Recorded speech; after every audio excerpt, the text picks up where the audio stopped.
Evening, ladies and gentlemen, I'm meadsy69. Welcome back to some more OP replays. This time it is AFK for the win. AFK for the win, which basically means there's an AFK player and usually that causes the outcome to be different. Not so sure about this battle, but you never ever know how effective this AFK player can be. But first of all, the video I posted earlier about the giveaway, yes, there is loads of giveaways coming up on the channel. Go check the video out. I am hugely grateful. I knew there was guys out there somewhere that was watching the videos that hasn't subscribed, because I have grown over 500 subs since that video was released. So you guys are out there, you just need to subscribe to the channel. It doesn't cost you anything. It doesn't cost a thing to press that red button. So I'm hugely grateful for you guys that have subbed, and I hope you stay subbed even after the giveaway, because there will be more giveaways on the channel. But as this video is titled AFK for the win, and first up, actually we have 3 battles for you today, so it's going to be quite a long video. So we're probably going to not live stream this, but you know, we're going to put it live as a premiere so I can sit and watch it with you guys and interact with you guys whilst watching it. So enjoy. T57, a fantastic tank. However, this guy, where's your camouflage, dude? Normally, when there's a guy without a camouflage, automatically you think, yep, he's a noob. Don't know why, but that's just normally how it is. Definitely, if the guy is called player 12783766521 and has no camouflage and no clan, then usually that guy is the noob player. But you know, some guys don't like camouflage. They just like the tank how it is, and this guy is no exception. He's going to play absolutely brilliantly. 2.5k damage at the moment within a minute gone, and he has 3 shells reloaded, and he's going to focus on the Death Star. Now that would have been great if he could have tracked that shot. So IS7 is coming through now. Unfortunately, he must have missed his shot there, or missed the button, and unfortunately that next shot was yeah, not too good either, but he does get the final shot on the Leopard there. So there is quite a few low hit point tanks. 3.2k damage at the moment. He is on a long reload. He's always making sure he has that cover on a reload. So his team actually have 2 tanks down at the moment. So imagine if the AFK player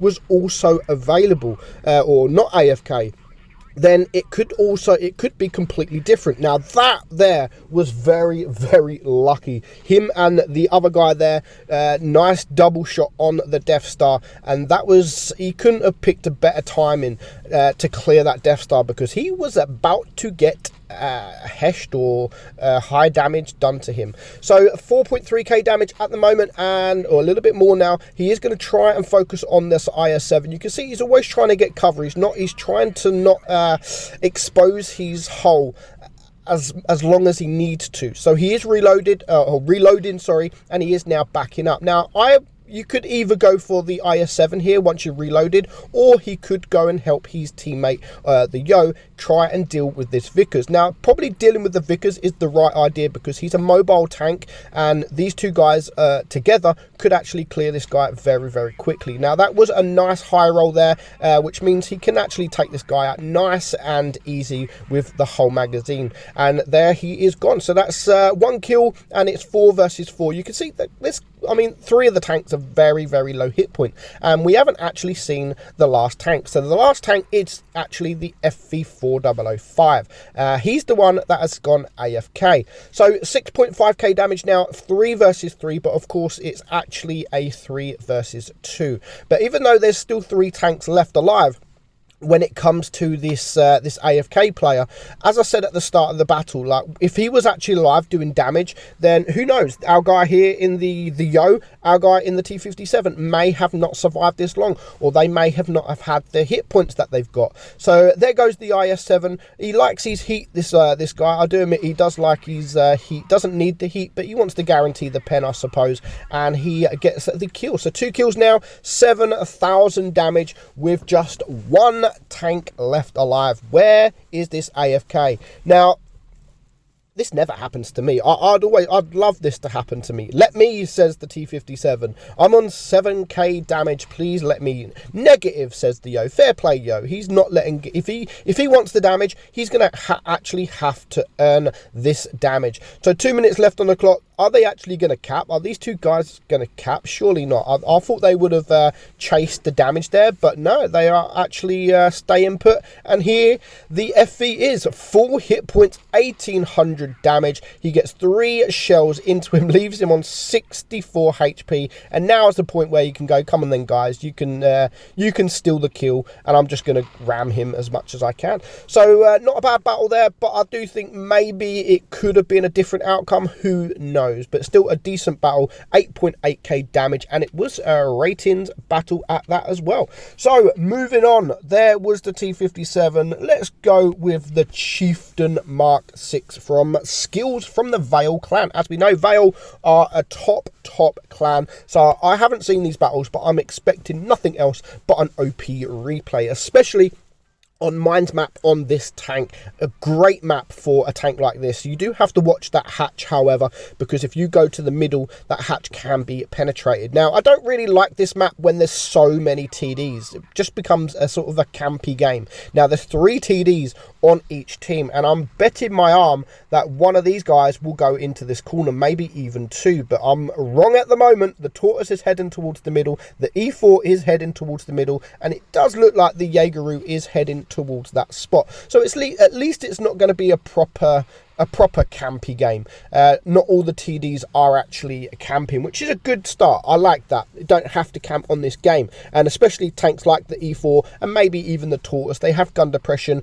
The E4, however, doesn't have the armor profile on the hatch. That was a nasty bounce. It would be better if that was an E3 in this position, but these guys at the moment are just absolutely getting ripped apart, and now we are going to focus. So I'll say it's a campy game. I mean, at least the Hurry's not camping, but the Leopard one just decides to, you know, I'm a TD for this game. I'm going to join my 3 TDs and wait, hello guys. So now could be the time to push these guys now, because otherwise they're just going to get isolated. There's 2 tanks down already.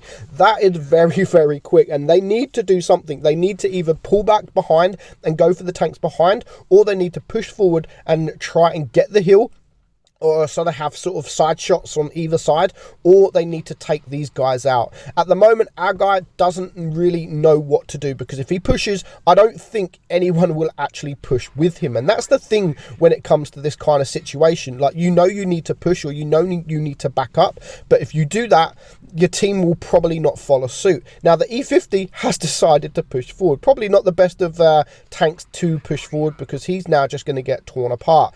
I don't know why he pushes there on his own. He now has the T30 looking at him. He'll have the Leopard one looking at him, and of course he's got the Hurry in front of him. But he's doing a decent job. He's brought the Hurry down to a 1-shot. It's a 4 versus 7 at the moment. A 4 versus 7. Not looking good.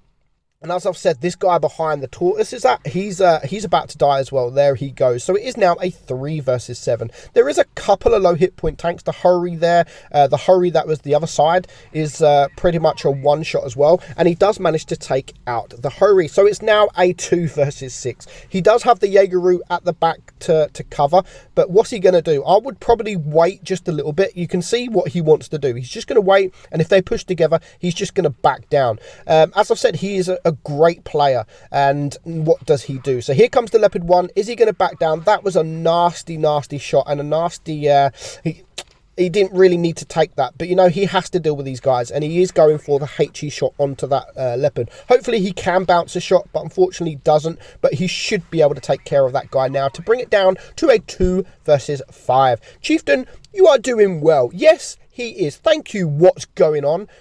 I'm sure he really appreciates that nice comment. Now, if these guys work well together, that was a quick shot that he could have paid a bit more attention to.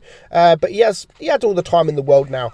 So if these guys actually work together, they can actually do this. I'm confident that the Chieftain, the Sheridan there is now a one-shot. Hopefully he gets the ram. Is he going to get the ram? Yes, he is. And he doesn't lose any hit points in that. So now here comes the T30. Again, if he can get a bounce from this guy, or even sort of, there we go, he gets the bounce. So hopefully he does take this shot, and he should be able to reload before this T30 does. Now, they are playing actually very well. I'm surprised the Jaegeru has lasted as he has. But he's doing a very, very good job. He's not losing too many hit points. And now it's just these two versus two tanks. And the T57 is now a one-shot. Hopefully the Jaegeru can take him out. But if he doesn't, our Chieftain here is. And that is 5 kills, leaving just 2 tanks. The Hurry, which we know is a one-shot, and now we know that the T57 is AFK. Now this game definitely, unlike the first game,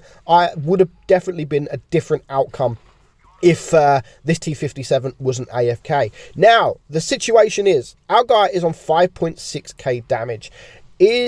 Our guy's also on 6 kills. Is the Jaegeru actually going to let him farm this damage? Is he actually going to get there in time? Now, this is a lot of hit points, 2,438 hit points. Now, he's not going to waste any time. He's just going to sit here and farm up a little bit of damage. Please, can I have, please, what is the Jaegeru going to say? Is he actually going to say anything? Now, it'll be a good sport if he does let him actually get the kill. Maybe not all the damage, but, you know, if he lets him get the kill, it's going to be a win anyway. So, and the Jaegeru says affirmative. So is he actually, now's the time, is he actually going to let him get the kill? Because he is there. Is he aiming? Is he going to shoot? Is he going to shoot? No, I don't think he is. I don't think he's actually going to shoot. So, there he does. But I think he done that on purpose. So fair play there to that Jaegeru. And well played. Very, very good battle. 8,100 damage. 7 kills. 131,000 credits as well. And 2,000 base XP. But unfortunately, the enemy lost because of an AFK. Now, moving up. We're going to save the highest damage till last. Now, we're watching... Oh, my God. Blachari 69. Nice name indeed. And he's driving the T95 E6. Now this is a tank that you don't really see at the moment. It's not that popular. Some people love it, some people hate it. It's like Marmite, you either love it or you hate it. I'm not too keen on the tank, to be honest. It's your mum says the E100. Yeah, I'm not too keen on the tank, but some people, like I said, some people really love the tank. But we're gonna watch such a good game. Now they don't really see massive games in this tank, and I think I actually got this from the Hall of Fame from Blitzstars, one of the #1, I think it could actually be #1 Hall of Fame. I can't remember now, but they are pushing, or the heavies are pushing towards the left side, the mediums the right side, and as you can see, the mediums on the enemy team have been spotted. So do they push forward quickly, or do they just hold and try and hold these heavy tanks, whatever is here? Are they going to push? The E100 he's not that patient, and he's pushing forward, but that allows our guy just to farm a little bit of damage whilst no one is actually focusing him, because they are all going to focus the E100.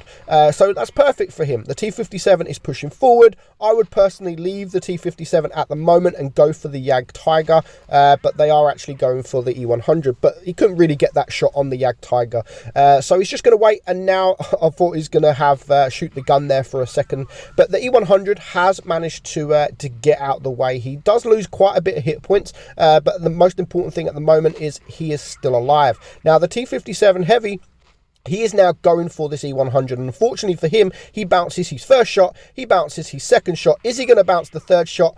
Of course he is, and that was just a waste of time. Now the E100 is pushing, but his E100 is just staying alive. I mean, he's managed to stay alive at the moment, which is absolutely vital, because there's only them 2 tanks holding these 3 tanks. If these 3 tanks knew it was only these 2 tanks, then I'm sure they would, I don't know, maybe they would have all pushed together and they wouldn't have been able to hold it. But the other side of the map hasn't been able to be held. It is now a 4 versus 7, just like we see the last game. It is not looking good for this team. Now they are just, you know, just slowly getting these hit points down. And now it would probably be a good time to push. The T57 Heavy is a one-shot. The E100 is a one-shot. These two guys are coming around the corner.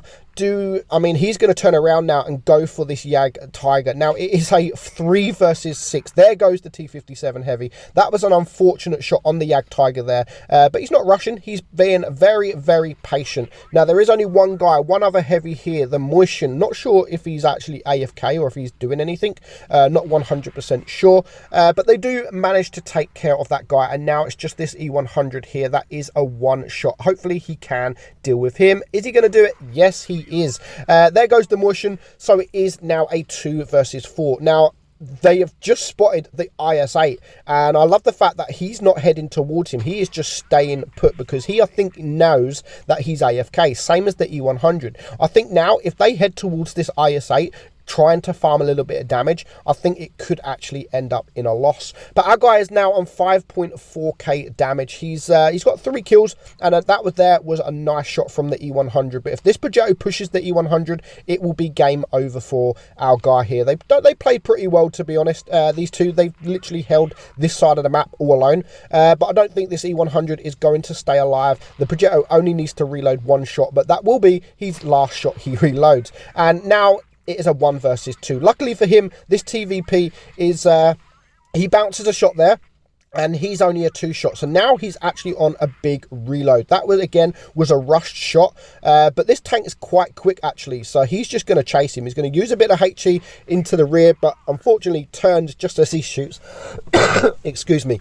So this TVP is now running away. That, however, was a very, very nice shot. Now, what is he going to do? Is he going to go up here? Is he going to be able to get this shot? Come on. Oh, my God. What a beautiful shot. And now, with 5 kills and 6.9k damage, it is him alone against this IS-8. Plenty of time left on the clock. When you're at 7k damage, how lovely would it be to see over 2,000 hit points there, all yours? No one's going to steal the damage. He doesn't look like he's coming back alive, and even if he does come back alive, our guy has the hit points to deal with him. So he just needs to doesn't even need to take his time. He can play, he can use this like as food. He can just play around like he plays with his food, but he's not going to do that. He's a good sport, and he's just going to farm up some damage now with 2 minutes 15 seconds left on the clock.